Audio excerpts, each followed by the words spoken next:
Ironbottom Sound, just after midnight, 15th of November 1942. Red light bathes the plotting room. Voices low. Rear Admiral Willis A. watches the trace. Steady. Closing. Outside, the black water of Ironbottom Sound carries the shapes of two American battleships, USS Washington, BB-56, and USS South Dakota, BB-57. At 2340, South Dakota's power stumbles. Radars and radios fail under cascading electrical damage. Washington is now alone in the dark. Lee's flagship breathes through the SG surface search radar. Bearings settle. A firing solution blooms in grease pencil. At 0016, Washington's main battery speaks. 9 16-inch guns, opening at about 18,500 yards. Within minutes, the range tightens under 10,000 yards, and the fall of shot begins to walk across the target. The name on the plot, Kirishima. Shell bursts strobe the night. Secondary, 5-inch mounts rake silhouettes. The main battery hammers at cadence. In the glare, South Dakota turns away to survive. Washington keeps her course, silent between salvos, steel and mathematics holding the line for Guadalcanal. The sea swallows the echoes and leaves only tracers and flame. Because in this hour, the underrated ship does the simplest, hardest thing. Find first. Fire first. Finish. The USS Washington, BB-56, began as a set of treaty constraints and design bets. A North Carolina-class fast battleship. She entered service on 15th of May 1941 with 9 16-inch 45 Mark VI guns and a rated speed near 27 to 28 knots, wrapped in an armor scheme built to fight at range and live through it. Her book numbers were clear enough. 35,000 tons standard displacement, 729 FT long, 108 FT of beam, and a wartime complement over 1,800. Those figures mattered because they defined what she could do for a fleet that would soon move faster than any battleship war before it. War pushed Washington first to the North Atlantic. In March-April 1942, she sailed as flagship of Task Force 39 to Scapa Flow, reinforcing Admiral Sir John Tovey's home fleet. The American detachment trained hard, then swept ahead of Arctic convoy PQ-15 toward the Barents in late April 1942, an operation staged to deter sorties by Tirpitz and other heavy units based in Norway. The dates and the place are dry on paper, but the purpose was sharp. Prove a U.S. fast battleship could sprint, screen, and integrate with British doctrine before the Pacific called her name. Back home, the yard chalked less visible strengths, sensors, and process. Washington received SG surface search radar and modern Mark VIII fire control, kit that only mattered if a crew could turn electrons into decisions. In his post-action reflections on the Guadalcanal night to come, Rear Admiral Willis A. would be blunt. The margin of superiority came almost entirely from possessing radar. The claim wasn't romance. It was an admiral explaining why his guns spoke first. By autumn 1942, Washington shifted to the South Pacific, folding into the cruiser-destroyer gunfighters bleeding around Guadalcanal. The strategic logic was unforgiving. The Imperial Japanese Navy meant to smash Henderson Field by night bombardment and run reinforcements down the slot. The U.S. meant to stop them before their heavy shells touched the runway. That contest elevated two technical truths. First, U.S. surface groups were learning to fight as radar-directed organisms, with surface search, plotting, voice nets, and CIC routines that stacked advantages before the first star shell burned. Second, Japanese night optics and drill, superb at close range, could be unmade if an enemy found them first and struck from outside the cone. Washington's value was to make those truths converge at battleship scale. The ships and people around her set the stakes. TF-64 coalesced under Lee with Washington and USS South Dakota, BB-57, plus a destroyer screen. Opposite moved Vice Adm. Nobutake Kondo with Kirishima, heavy cruisers, light cruisers, and destroyers tasked to pulverize Henderson. The American plan depended on what the machinery promised: detect first, sort fast, and let a stable 16-inch gun platform speak from a place the enemy couldn't easily see. The Japanese plan depended on what experience promised: close the range, blind the opponent, and trade iron at night with men accustomed to it. Numbers: 2 U.S. battleships versus 1 fast IJN battleship in the bombardment group.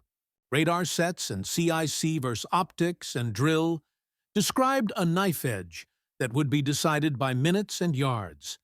Yet even before the fleets touched, fate tilted the board.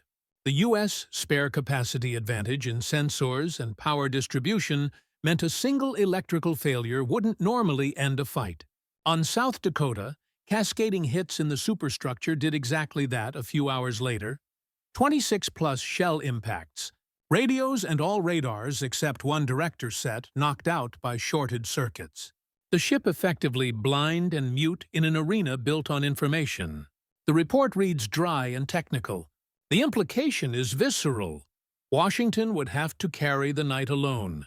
Design choices now translate into tactics. A stable 16-inch battery, high rate of aimed fire from well-drilled crews, and SG-Mk8 solutions meant Washington could open at long range and then walk salvos in as bearings firmed, using speed to hold geometry, while secondaries caged torpedo threats.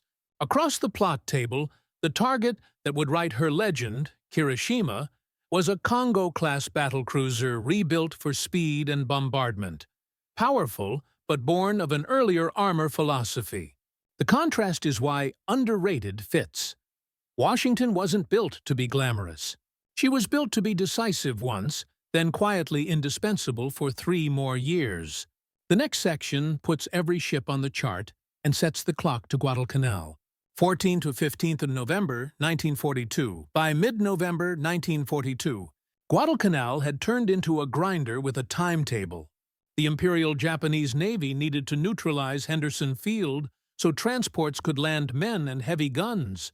The U.S. Navy needed to keep Henderson firing so land-based SBDs and Wildcats could wreck those same transports by day. 2 nights already framed the stakes. On 13th of November 1942, the First Naval Battle of Guadalcanal cost Japan the battleship Hiei, crippled in the night and scuttled on the 14th, and cost the U.S. 2 cruisers and 4 destroyers. But, crucially, no bombardment of Henderson occurred that night. On 14th of November by daylight, U.S. air from Henderson and Enterprise, CV-6, struck Vice ADM. Raizo Tanaka's reinforcement run, sinking 7 of 11 transports. The survivors pressed on under orders to beach at Guadalcanal after dark. Those numbers, 7 ships lost in a single day, 4 still inbound, explain why Tokyo demanded a guaranteed night bombardment on the 14th and 15th. If Henderson lived at dawn, the last transports would die under American bombs. The task fell to Vice ADM, Nobutake Kondo's bombardment force. His core striking elements were the fast battleship, Kirishima, ex-battlecruiser of the Congo class, Chinosin di da Pratinfu, the heavy cruisers Atago, flagship, and Takao, the light cruiser Nagara, and a screen of destroyers including Asagumo, Teruzuki, and Samidare. The mission profile was explicit. Enter Ironbottom Sound after midnight. Shell Henderson Field with 14-inch batteries and heavy cruiser fire for long enough to crater runways and fuel pits, then clear north before daylight. The cause and effect chain Japanese planners wrote on their staff maps was tight. Bombardment, Henderson silent at dawn, transports beach and unload in force across the slot. Rear ADM Willis A. Lee formed Task Force 64 with 2 new U.S. fast battleships, USS Washington, BB-56, and USS South Dakota, BB-57, and a van of 4 destroyers, Walkie, Benham, Preston, Gwyn. It was a compact force, but it held two decisive asymmetries. First, radar, SG surface search, and Mk8 main battery fire control radar on Washington and air-surface sets scattered across the screen meant Lee could, in theory, detect and engage before optical ranges equalized. Second, stability and gunnery. 9 16-inch .45 rifles on a steady platform that could keep 27 to 28 knots with well-drilled secondary 5-inch .38 batteries to scythe through torpedo attacks. The causal pathway the Americans bet on was just as simple: radar contact, rapid solution, concentrated 16-inch fire before Japanese optics and torpedoes could shape the fight. Every mile of approach increased the risk. Long lance torpedoes carried by IJN destroyers could kill a battleship with a single well-placed hit at ranges that surprised Allied crews through 1942. Meanwhile, the U.S. destroyer van had to absorb the first contact, throw star shells, and screen Lee's battleships from those torpedoes long enough for a main battery solution to mature. That's why the order of battle matters. 4 U.S. destroyers forward was not excess. It was the price of getting Washington and South Dakota to the decisive minute alive. There was also a human asymmetry. Lee, Olympic-tier Navy rifleman, meticulous gunnery mind, had already drilled his staff in CIC routines. Plots updated every sweep. Bearings called cleanly. Do not chase ghosts. Do hold course until the solution is solid. Kondo's formation had battle-hardened night fighters, but their doctrine still assumed optical acquisition and aggressive closing to visual range, backed by searchlights and star shells to blind and overwhelm. Those competing doctrines would collide under the same low clouds, at the same minutes after midnight, inside a sound littered with wrecks from the week before. 2 more verifiable anchors fixed the trap's teeth. First, Henderson Field's daytime lethality had just been demonstrated on 14th November. 7 transports lost and heavy damage to escorts. Yet Tokyo kept the plan because 10 to 12,000 troops were still slated to reinforce, a large fraction of whom would later reach shore only to find most heavy equipment destroyed. Second, South Dakota's own electrical distribution vulnerabilities, identified after earlier actions and not fully worked out, meant that superstructure hits could cascade into radar and radio failures under fire. In other words, Lee's plan depended on at least one radar-intact fast battleship surviving to the decisive moment. If South Dakota blacked out, Washington would have to carry the night alone. Put together, the board looked like this at 23 Prand, 14th of November. Kondo entering from the northwest with Kirishima, Otago, Takao, Nagara, and destroyers. Lee closing on roughly reciprocal courses with Washington, South Dakota, and 4 destroyers. Destroyer contact would come first, fast and violently. If the van held long enough, Washington's plot would settle, and the Mk8 would cage Kirishima at ranges where 14-inch armor and older Congo protection would not forgive a string of 16-inch hits. If not, Henderson would take shells, and Tanaka's last transports would have a clear morning to beach and unload. That was the geometry of underrated. Washington was not built to win headlines. She was built to turn radar and discipline into a single, irreversible decision in the dark. Then spend the rest of the war doing the quiet, exhausting work of keeping carrier task forces alive. The next section breaks that decision into its working parts: the machine, the radar, the leadership, and the opposing doctrine before we step, minute by minute, into the battle itself. Washington was built to hit hard and live through the reply. As a North Carolina-class fast battleship, she carried 9 16-inch .45 Mark VI guns in 3 turrets and could make about 27 knots, all inside a treaty-shaped hull of 35,000 tons standard, 729 ft long with 108 ft of beam. Her secondary battery included 20x 5-inch to 38s, the workhorse mounts that later shredded torpedo attacks in Ironbottom Sound. These figures aren't brochure fluff. They define how a ship holds firing geometry at night and how many guns are still speaking after the first chaos. Against Kirishima, a rebuilt Congo-class battlecruiser optimized for speed and bombardment. Those 9 rifles mattered at the exact minute radar put steel on target. Contemporary reconstructions and official summaries converge that Washington's main battery opened around 0:16 on 15th of November 1942, with ranges walking from the high teens down under 10,000 yards within minutes. One museum analysis highlights a salvo at 8,400 yards hurling 2,700 LB AP shells. Armor philosophy then finished what radar began. Washington's modern protection scheme could absorb what an older design could not. Causality is mechanical and immediate. Stable 16-inch firepower, plus fast, steady platform, decisive damage window, before Japanese optics and torpedoes could reset the fight.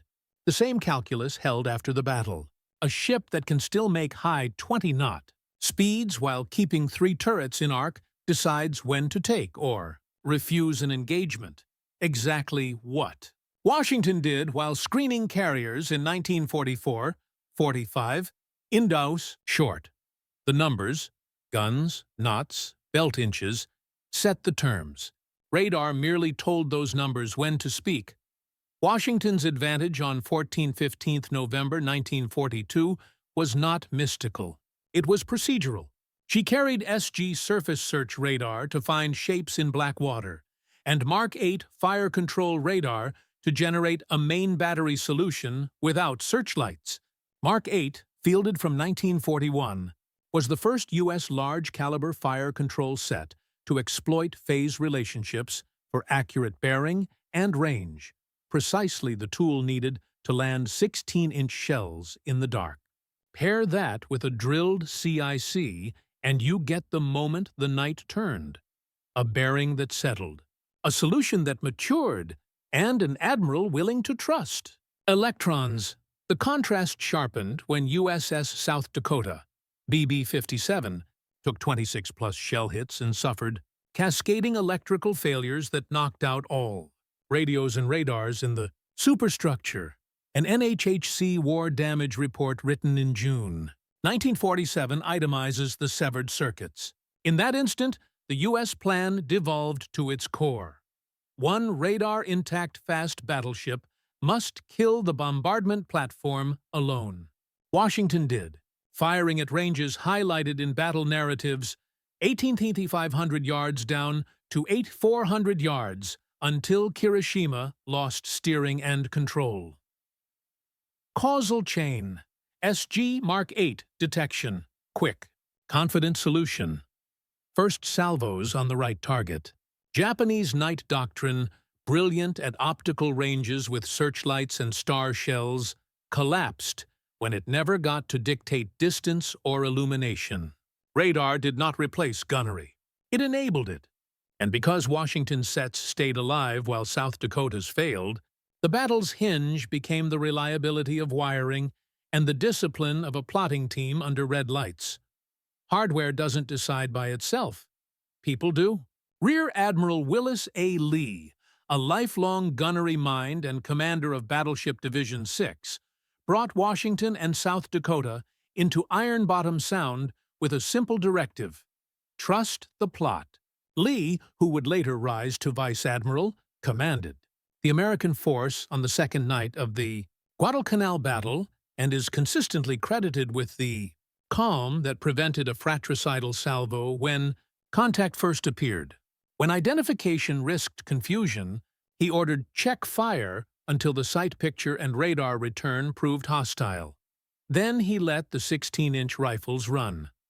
On the bridge and in the turrets, Captain Glenn B. Davis, Washington's CO since July 1942, executed that doctrine. Contemporary biographies and service records cite Davis's role in holding formation, aligning solutions, and driving the ship through a melee where 4 U.S. destroyers were already being torn apart ahead. The resulting gunnery, Washington firing main and secondary batteries within minutes of solution, wasn't luck. It was a command team that kept the ship on task while a sister battleship fought blind. Causality here is human. Restraint, positive ID, concentrated violence at the right target. Had Lee fired on first contact, Washington might have wasted salvos, or worse. Had Davis chased the glare of searchlights, Washington might have drifted into torpedo water. Instead, leadership turned radar data into the exact engagement the ship was designed to win. And Kirishima paid for it before O325 on 15 November 1942, when she finally capsized with 212 crew lost. Guadalcanal. Nobutake Kondo's tasking for the night of 14 to 15 November 1942 was explicit. Run a bombardment group into Ironbottom Sound, smash Henderson Field with 14-inch and cruiser fire, and clear before dawn so the remaining transports could beach and unload. His striking corps centered on Kirishima, Congo-class, rebuilt for 30-plus knots, heavy cruisers Atago, Flag, and Takao, light cruiser Nagara, and a screen including Asagumo, Teruzuki, Samidare, and others. Japanese action reports and post-war compendia list these units. Timing mattered. The transports hit hard on 14th of November still needed. Henderson silent by sunrise on the 15th to land men and heavy kit in numbers. U.S. and Japanese dispatches agree that 7 of 11 transports were sunk by day. The survivors pressed on under orders to beach at night. Causal chain. Japanese night action doctrine. Closing fast under optical control, using searchlights and star shells, and threatening with Type 93 long lance torpedoes, depended on collapsing range and blinding the defender. Against cruisers and destroyers in the slot, that worked. Against a radar-equipped fast battleship that could solve for bearing and range without illumination, it created a trap. If the bombardment platform was fixed and hit at longer range before optical geometry formed, the plan inverted. Bombardment denied, Henderson alive at dawn, transports annihilated. Washington's presence meant one correct solution could unravel an entire operational design, DNFS Kirishima, and U.S. after-action narratives. The night's hinge was not only gunnery, it was electrical survival. USS South Dakota, BB-57, absorbed 26-plus shell hits in the superstructure during the melee. The U.S. Navy Bureau of Ships War Damage Report, June 1947, records cascading shorts in power and communications that knocked out all radios and radars in the superstructure except one director set. With South Dakota blind and mute by 2340 WW2 the American radar lattice halved in an instant. Washington had to carry detection, identification, and main battery solution alone. NHHC damage report, DANFS, South Dakota. On the other side, Kirishima's damage shows how quickly a modern 16-inch 45 pattern, properly ranged, could dismantle an older protection scheme. Battle reconstructions and gunnery summaries note, Washington firing roughly 75 rounds of 16-inch and over 100 rounds of 5-inch within minutes, with radar ranges tightening from 18,500 yards to under 10,000 yards. Steering casualties, flooding, and fires followed. Japanese sources record loss of rudder control and progressive list before scuttling charges and flooding doomed the ship. Kirishima capsized and sank around Aero 3.25, 15th of November 1942, with 212 fatalities, ending any possibility of bombardment. DANFS. Kirishima. Japanese loss tallies. Causal chain. Target fix plus radar solution. Concentrated 16-inch hits. Steering and fire main failure. Mission kill. Sink. South Dakota's blackout did not break the plan because one intact radar battleship was enough, provided her crew stayed on task and trusted the scopes. The legend was forged in a few minutes. The reputation, quiet, essential, was earned over years. After repairs and routine overhauls, USS Washington pivoted fully into the fast carrier system. Screening and bombardment from late 1943 through 1945. Verified touchpoints include Nauru bombardment, deck 1943, the Marshall's Campaign, Kwajalein, Roy Namur, John Feb 1944, Bretonhurs, Quantitu Antoine Autrentuvre, and then a setback. The collision with USS Indiana during refueling in heavy seas on 1 February 1944, photo series and ship's log entries show Washington's bow wrecked. She withdrew for repairs at Puget Sound Navy Yard and rejoined later in 1944. Back forward, Washington screened Task Force 58-38 through the Marianas and Philippine Sea, 19 to 20 June 1944. The Palaus and Leyte Luzon operations, then shifted to heavy shore bombardment ahead of Iwo Jima, 19 to 20 February 1945, and Okinawa, spring 1945. Dan F.S. Washington Campaign Chronology. TF 5838 Action Reports. The numbers are not as cinematic as a radar salvo. Thousands of miles steamed, 27 28-knot high-endurance sorties, 5-inch through 38 ammunition expended by the ton in anti-air and shorefire missions, and months of standing picket against kamikaze threat, while carriers flew. Causal chain. Washington's speed, endurance, and radar gunnery made her the ideal system component. Deterrent against surface sorties, stable gun platform for pre-invasion fires, and heavy AADP umbrella for the carriers. She made the headlines once.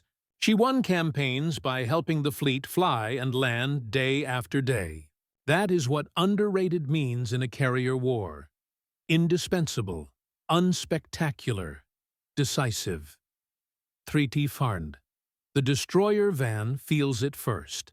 USS Walker, DD-416, Preston, DD-379, Benham, DD-397, and Gwyn, DD-433, slice south of Savo Island, with star shell parties ready.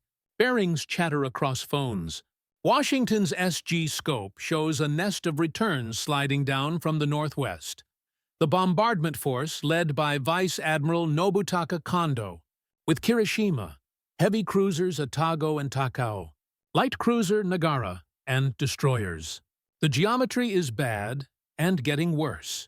If the van cannot fix the enemy and throw light, the Japanese will cross the battleship's bows and pour 14-inch fire into Henderson Field before dawn. 3. 17. White suns burst open. Searchlights spear the dark from Japanese cruisers. American star shells climb and flower. Walker's captain orders fire at the nearest silhouette. Of inch through 38s thump at a measured cadence. In the same minutes, Japanese destroyers loose Type 93 long lance torpedoes, the weapon that has turned so many night actions in the slot. The van's job is exactly this. Be seen, be hit, and by the minutes Rear Admiral Willis A. Lee needs to settle a main battery solution. 22 out of 23.30. The price is paid. Walk takes a torpedo under her forward magazines. The bow lifts, then she folds amidships and goes down fast. Preston is smashed by combined 8-inch and 5-point feet. 45-inch and 4. Flames climb her stacks, and she rolls and sinks within minutes. Benham is gutted forward, her bow nearly severed by a torpedo that fails to detonate the magazines, but leaves the ship mortally hurt. Gwyn staggers under gun hits and near misses, steering hard to survive. In less than 10 minutes, 2 U.S. destroyers are gone, 1 crippled, 1 damaged, and yet the sacrifice bends the battle space. The flashes and splashes fix bearings, The enemy's silhouettes stand revealed, and the sea around Savo is now studded with reference points for radar to refine. Forties, USS South Dakota, BB-57. Angling up to support the van, takes a string of 26-plus hits across her superstructure from cruiser batteries. The effect is surgical. Electrical shorts cascade through distribution panels, radios and every radar in the superstructure, but one director set go dead. On paper, a single sentence. In a battleship's brain, a blackout. South Dakota can still fight with guns, but she is now blind and mute in a night built on information. She turns to disengage, listing in places, her upper works shredded. The crew fighting fires and damage while still answering the helm. Drawing to Prion Tier 2, Thailand 10. The contrast is total. USS Washington, BB-56, remains dark to the enemy and bright to herself.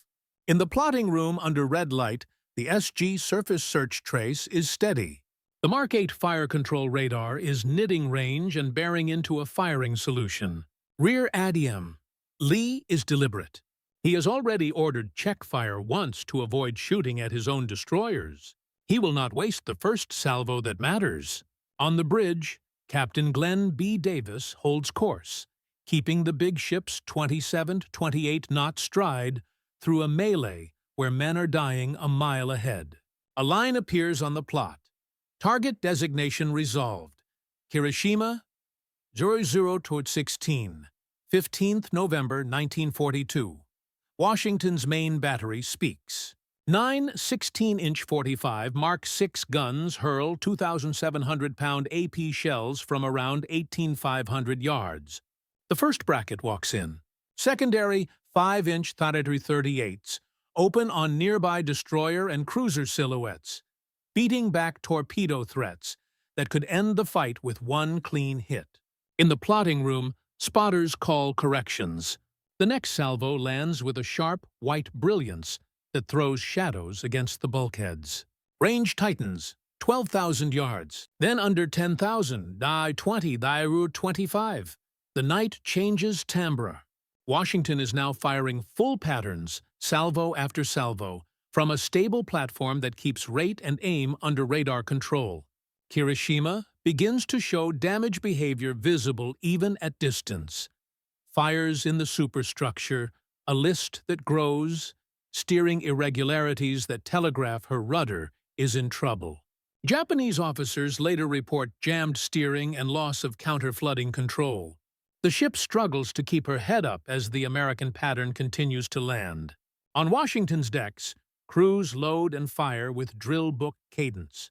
By battle's end, she will have thrown about 75 rounds of 16-inch and over 100 rounds of 5-inch, the kind of volume that, when properly ranged, shreds communications trunks, wrecks secondary batteries, and floods steering flats. 26-0 Teeter 30 V.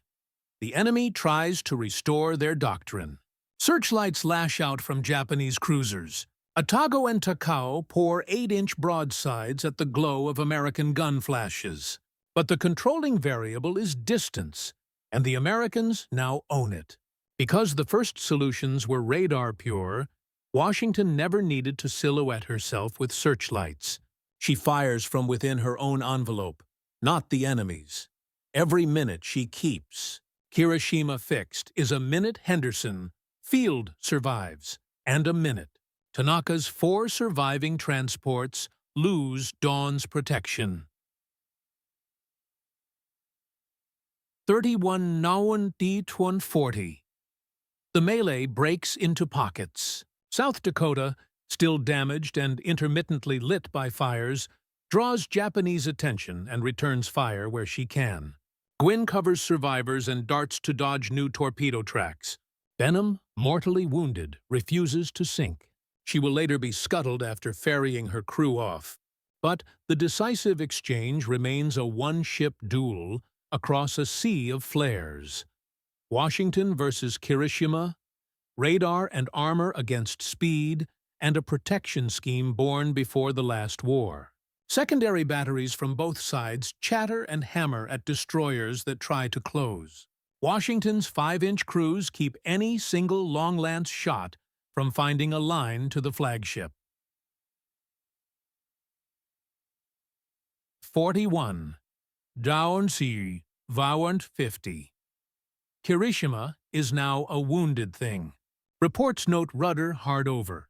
The ship begins to circle, an unmistakable symptom of steering gear wrecked or jammed. Fires spread. Flooding grows. Gunhouses fall silent. A bombardment mission becomes a fight for survival, then a damage control drill against physics. On the American flagship, the fire control towers still talk in clipped, calm voices. Corrections. Splash. On. Fire again. This is what underrated looks like from inside the ship. Not a single cinematic moment, but an unbroken chain. Destroyers fixing the target at mortal cost. South Dakota's blackout stripping half the plan. Washington's crew keeping faith with the scopes. Main battery patterns applied until the enemy cannot steer, cannot shoot, cannot live. The task that brought Kondo into Ironbottom Sound, smash Henderson Field before dawn, has already failed in principle. It will fail, in fact, when Kirishima dies. By OR-1, the heavy shapes are sliding apart. Washington holds her fire to avoid fratricide amid overlapping silhouettes. Lee keeps the big ship on a line that preserves her from torpedo water while remaining between the enemy and the airfield. Behind them, oil and wreckage spread from where Walkie and Preston went down. Ahead, the Japanese formation is no longer a formation. Kirishima crippled. Cruisers turning away in smoke. Destroyers scattering. The decision has been made. Henderson will greet daylight alive. All that remains is the end of a battleship. The finishing minutes, steering lost, charges set, the capsize recorded at about 03:25, and the final count of 12 dead belong to the other side of the horizon. That final act, and what it purchased ashore and at sea, is the next turn in the story. 05 Israel 1. 30 15th of November, 1942. The battle untwists into separated knots. USS Washington holds a hard, purposeful course, close enough to punish, angled enough to avoid the obvious long lance lanes, and keeps her main battery in reserve for the only target that still matters. Kirishima is a lantern now. Fires break along the upper works. Secondary mounts fall silent one by one. Her wake snakes. The bow swings too far to correct. Damage parties fight valves and flooding, but the symptoms of a dying capital ship are all here. Rudder jam, counter-flooding uneven, list growing by degrees. A mile off, the night still takes its price. USS Gwin weaves through tracks and wreckage, rescuing men from the water and beating off an attack that could add her name to the Sound's grim chart. USS Benham, bow nearly severed by an earlier hit, inches south under her own power with pumps screaming. Her crew will later be taken off and the hulk scuttled. USS South Dakota, battered and half-blind, claws back toward sea room and damage control, firing when she can, but no longer a plotted node in the American radar picture. What holds the geometry together is the flagship's discipline. Rear Admiral Willis A. Lee refuses the urgent human impulse to chase. He will not throw the last decisive minutes away to a torpedo spread or friendly fire. He keeps Washington between the enemy and Henderson Field. Chunner 1. 30 Twai, Daruto 2 Washington's guns speak in measured sentences. Each main battery string is calculated, not theatrical, fire, spot, correct, and each secondary burst is a shield of bright, flat arcs to keep stabbing silhouettes from closing. The ranges that mattered, long enough to stay outside easy optics, short enough to keep the radar solution crisp, are the ones she holds. The story is simple once you strip the drama away. Find first. Fire first. Sustain. You can see it in the line of splashes that creeps from waterline to upper works. You can hear it in the tempo of the turrets, which never outrun their spot. On Kirishima, the conclusions are mechanical before they are mortal. A battered steering flat cannot keep a 30-knot ship straight. Flooding spreads. Trim changes. Propeller loads go uneven. The circle tightens. First a wide, degrading arc, then an unmistakable rudder hard-over spiral. Gunnery officers on both sides know what that means. A bombardment platform that cannot hold a heading cannot perform its mission. In that instant, before the lists, before the final orders, the mission kill is already accomplished.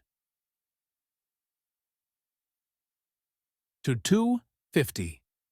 The Japanese try to write a different ending. Atago and Takao change course and interpose themselves, firing to distract, lighting and dousing searchlights in the age-old duel between illumination and concealment. Destroyers dance in and out, their torpedoes seeking a geometry that radar and 5-inch fire constantly unmake. The American flagship never flashes a light. She fires by numbers, unseen except for the incandescent punctuation of her salvos and the thunder that rolls out over the black water. This is the moment where judgment, not steel, keeps the victory clean. Lee and Captain Glenn B. Davis refuse to overpress the pursuit. The flagship's course line remains a barrier as much as a spear. It is enough to deny. Enough to keep Kirishima fixed until she cannot steer. Enough to hold the cruisers at angles too poor to form a clean torpedo track. Enough to guarantee that Henderson Field will not take 14-inch shells before dawn. 3. Damage control becomes confession. Reports from the Japanese side record steering irretrievably lost, progressive flooding, and preparations for the end. Ammunition is secured where possible. Scuttling measures are readied to prevent magazine catastrophe. The list grows past what counter-flooding can arrest. Water takes spaces that men cannot. Fires gutter in the hungry wind. 3:25. Kirishima rolls and capsizes. She goes quickly once the moment comes. About 212 men are lost with her, and hundreds more take to rafts and the sea. In the dark, it is only a shudder and a roar, and then a flat place where a ship had been. But that sound carries farther than Ironbottom Sound. It carries to the Japanese transports still groping for the beaches. It carries to the American pilots who will see dawn and runway and fuel. 30 tonters so for 30. The American formation is no longer a formation, but it is a decision. Washington throttles back to reorganize with what remains of the screen, to shepherd South Dakota clear, to mark wreckage for rescue. The blackness is full of oil and voices. Waukee and Preston are already names written on the water. Benham will not survive the morning. The carnage in the destroyer van is the invoice for the minutes Washington used so completely. Dawn, 15th of November, 1942. No Japanese battleship shells burst on Henderson Field. The runway is pitted from earlier nights, but it is alive. Aircraft launch. Scouts range. In the channels north and west of Guadalcanal, the sea is suddenly full of targets. The survivors of Vice Admiral Raizo Tanaka's transport run, ordered to beach their ships and unload at any cost, become stationary hulks under the morning sun. Dive bombers and strafing passes set them ablaze. Men reach shore, but heavy equipment, artillery, and supply tonnage are gutted. The causal chain is unbroken and visible from the air. Washington's night, Henderson's dawn, the transport's death. Back at sea, a quiet, professional epilogue plays out on the flagship. Plots are rolled up. Ammunition remaining is tallied. Roughly 75 16-inch rounds fired, over 100 5-inch, and damaged notebooks record nothing fatal. The only thing louder than the guns is the silence in the spaces where the destroyer crews should be. Officers and chiefs move through compartments, checking men, checking paint, checking cables. Nobody speaks of underrated. But everyone understands the line they just held. And so the Second Naval Battle of Guadalcanal ends not with a charge, but with a denial. A single radar-intact fast battleship did the decisive work when the other went blind. A destroyer van bought the minutes. A gunnery mind trusted the plot. An enemy doctrine predicated on closing and blinding found itself fixed and broken at range. What followed ashore, who lived, who starved, whose heavy guns never fired, was written in that hour. From here, the map will widen. Washington's wake will run to Nauru, the Marshalls, the Marianas, and the long carrier screens that bent the rest of the war. But before the ship becomes a system component again, we close the book on the night that made her legend, and open the next on the price and the payoff. Dawn on 15th of November, 1942, closed the ledger in 2 columns. Henderson Field alive. Kirishima gone. The day's airstrikes finished the equation. The shattered remainder of Vice Adm. Rizo Tanaka's convoy, 4 surviving transports from the 11 that sailed, beached as ordered, but they did so under American bombers and strafers. Thousands of Japanese troops got ashore. Most of their heavy equipment and supplies burned or sank with the hulks. The causal chain is exact. Washington's radar-directed kill at night, Henderson's runway at dawn, beached transports destroyed. The tactical score was written in steel. In roughly 1 hour, USS Washington, BB-56, fired 75 rounds of 16-inch and over 100 rounds of 5-inch, knocking Kirishima into a fatal steering jam and a progressive list that ended with her capsize around 03:25 on 15th of November, 1942, with around 212 crew lost. USS South Dakota, BB-57, hit 26-plus times in her upper works, survived despite radar radio failures that left her blind and fighting for her life. She withdrew on her own power, a testament to compartmentation and crew discipline. The destroyer van paid the entry fee. Walk and Preston sunk. Benham mortally damaged. Crew later taken off and the hulk scuttled. Gwyn battered but still answering bells. Strategically, the night broke a timetable. Without a bombardment, Henderson stayed operational, and the convoy's wreckage starved the last major Japanese push. Over the next weeks, attrition on land and sea tipped the campaign into a slope Japan could not climb.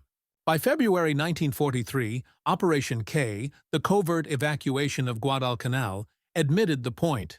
The Second Naval Battle of Guadalcanal thus became the moment when a radar-equipped, treaty-limited fast battleship proved that find first, fire first doctrine could shatter the mystique of Japanese night fighting and keep an airfield and a campaign alive. Washington's own path after Ironbottom. Sound explains why she is called underrated. The headlines ended. The work began. Through 1943, she rotated between upkeep and the long hauls that made the Central Pacific Offensive possible. 2 data points mark the arc: commissioned crew and capabilities scaled into sustained operations, 27-28 knot speed to stay with fast carriers. A secondary AA battery that grew in mounts, and directors as kamikaze and air threat evolved. Heavy bombardment duty resumed as the Navy pushed west. On 8th of December 1943, Washington joined a force that bombarded Nauru, expending hundreds of rounds in a measured shoot that cratered air and supply. Facilities, textbook pre-invasion fires from a 16-inch platform stabilized by radar solutions and meticulous plotting. Then came the blunt reminder that fleets win by endurance as much as gunnery. During the Marshall's Campaign, the push that cracked Kwajalein and Roy-Namur in January-February 1944, Washington suffered her worst peacetime-looking wound in wartime. A collision with USS Indiana while refueling in heavy seas on Första Triumph. Forned, February 1944. Photos show the bow twisted and torn open. Reports list buckled plating, shattered frames, and flooding that demanded immediate withdrawal. The ship limped east, then north, bound for Puget Sound Navy Yard. There, crews cut away the ruined forward structure, fitted a new bow, and ran the ship through a gauntlet of repairs and upgrades. Radar sets aligned, AA suite thickened, fire control tuned. The dates are prosaic. The effect was profound. Washington returned to the line in 1944 as a tighter, quieter machine, ready for the fleet fight that would decide the rest of the war. This is where underrated becomes a job description. In the Central Pacific's set-piece offensives, the fast carrier task forces were the point of the spear. Ships like Washington were the shaft, strength, alignment, and repeatable power. She took station in the carrier screen, making 27-plus knots for days, riding the deck-level wind that launches strikes and recovers them, and standing where an enemy surface sortie might try to cut into the formation. She was, simultaneously, the surefire hammer when Marines needed battleship weight on a map grid. The numbers tell that story without adjectives. One battleship executed the Pacific War's first decisive radar-directed main battery kill at night. One bow was rebuilt after an accident, and the ship returned to the line within the year. Thousands of miles were steamed in company with Task Force 5838 as the fleet leapt from the Marshalls to the Marianas and beyond. The thread through all of it is causation. The same radar discipline and gunnery steadiness that settled Kirishima became the daily habit of a fleet battleship, intercepting threats, holding geometry, throwing accurate fire when called, and never, ever failing the carriers she guarded. What that brought next? The Philippine Sea, Iwo Jima, Okinawa, and the long months of screening and bombardment that closed the ring belongs to the second half of the aftermath. It is less dramatic than Ironbottom Sound, but it is how wars are truly won, by ships that do the hard things again and again until the enemy has nothing left to answer with. When USS Washington came back from Puget Sound in mid-1944 with a new bow and tuned gear, she rejoined the fleet not as a headline ship, but as infrastructure, a fast, radar-literate battleship that kept pace with carriers at 27 to 28 knots and put steel exactly where task force commanders needed it. The Central Pacific tempo had changed since Guadalcanal. Operations were now built around Task Force 58-38, massed flight decks punching outward in phases, with fast battleships serving as AA walls, night deterrents, and surefire hammers. Washington slid into that rhythm like a component returning to its machine. Two anchors fix her trail across 1944. First, through the Marianas campaign, she screened the carriers that pulverized enemy air from June-August 1944, including the window of the Battle of the Philippine Sea, 19 to 20 June 1944. The numbers on that fight: 3 Japanese carriers sunk and 550 645 aircraft lost. Explainee.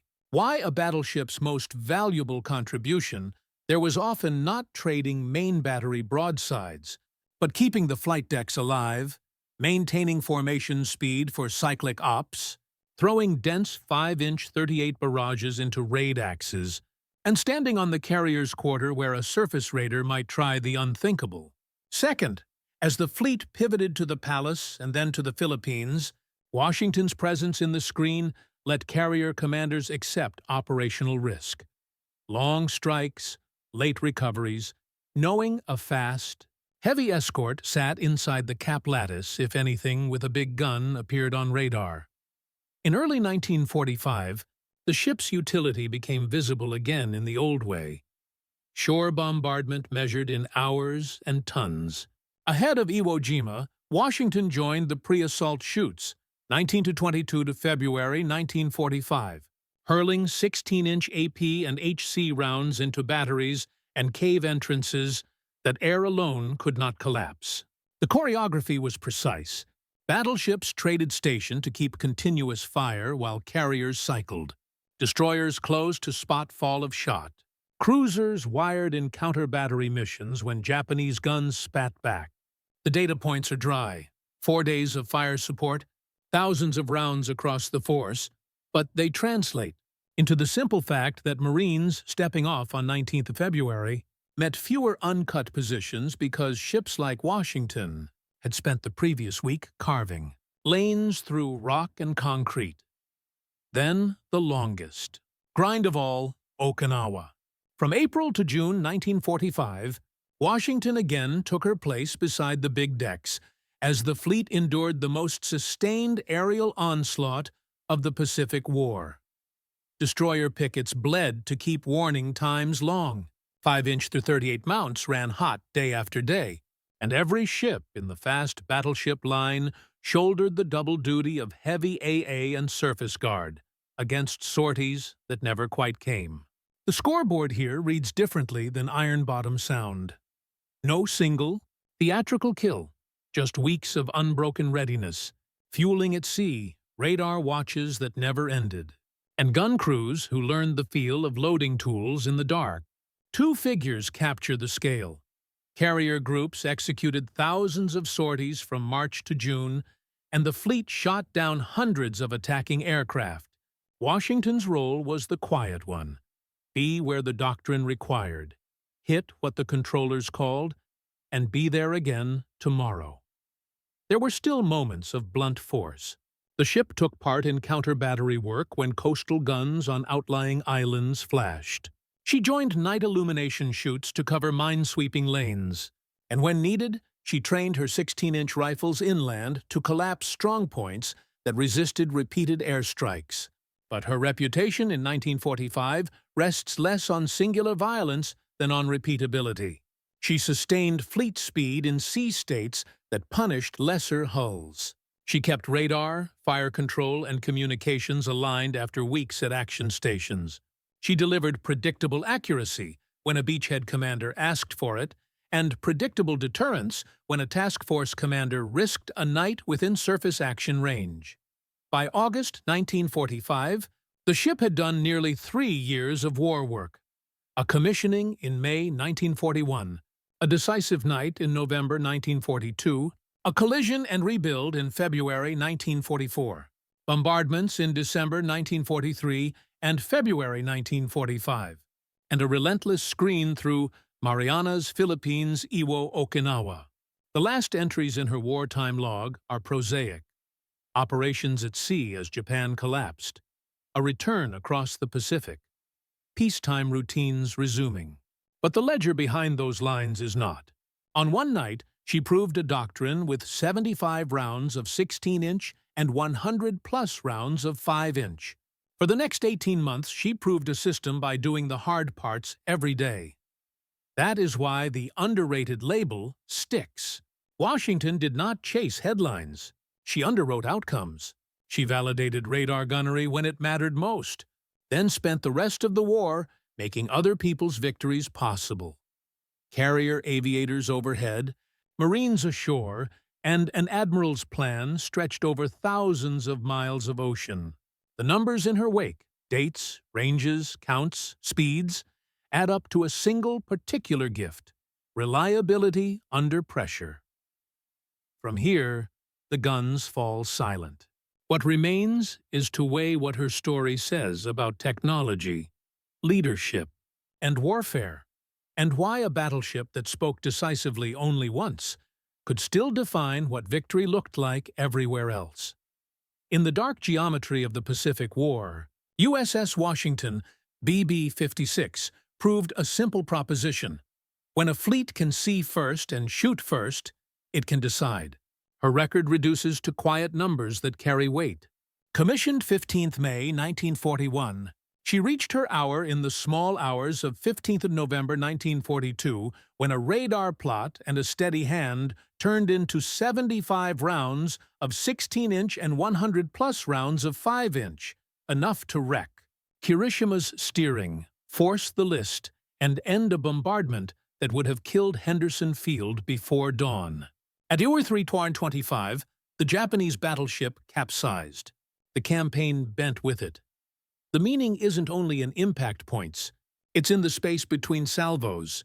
Rear Admiral Willis A. trusted the SG and Mark 8 returns, refused to fire blind, and kept his flagship where doctrine said she belonged, between the enemy and the runway.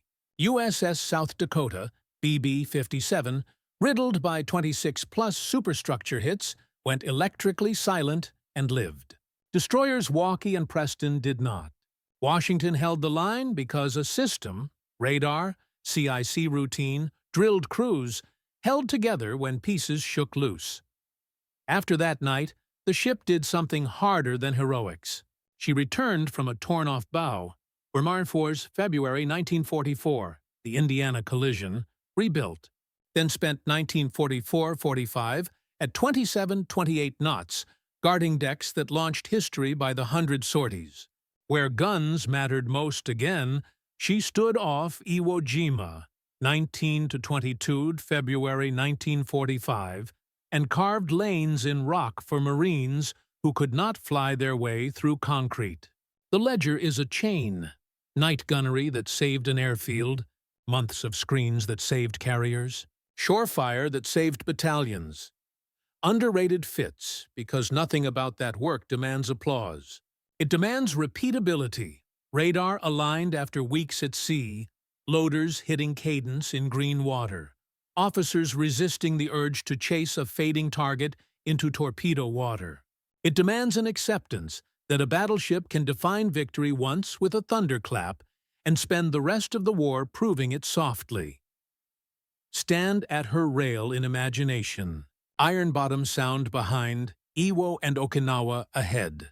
The same rifles, the same discipline, the same refusal to do anything but the necessary thing at the necessary time. In an age learning to fight by systems, Washington is the shape those systems took when they had to be made of steel.